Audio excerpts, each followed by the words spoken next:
Instituto Legatus, Prefeitura de Colônia do Gurgueia. Essa questão aqui ela é interessante porque ela envolve dois assuntos distintos. Primeiro, a gente tem que saber o que é uma função injetiva, e depois a gente tem que saber um pouco de análise combinatória para saber contar essa quantidade de elementos.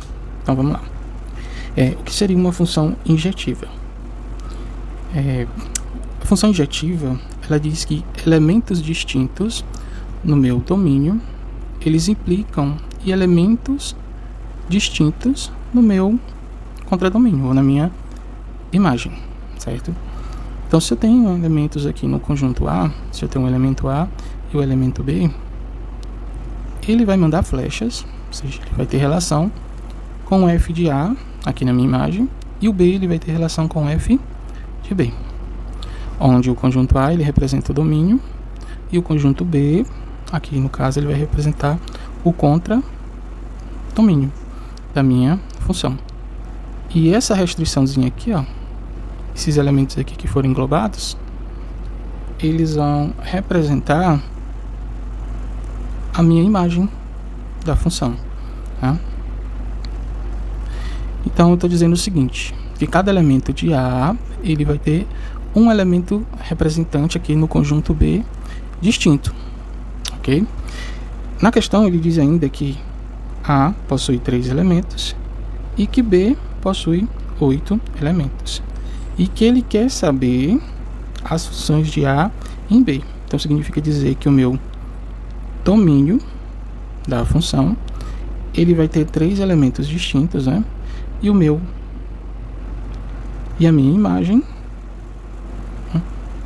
ela vai possuir, no conjunto B no caso, ele vai possuir 8 elementos. Então como é que a gente vai fazer para contar a quantidade de funções injetivas que tem? Então vamos lá, eu tenho um conjunto A aqui e aqui eu tenho um conjunto B. Então aqui a gente tem no conjunto B 8 elementos distintos, sei lá, 1, 2, 3, 4, 5, 6, 7 e 8. E aqui a gente tem 3 elementos distintos, o A, o B e o C. Então cada elemento aqui, ele pode combinar com 8 distintos. Como assim, professor? Então se eu tenho aqui o elemento A, ele vai poder combinar com 8. Só que pela definição de injetiva, cada elemento em A vai ter um único elemento distinto em B, certo?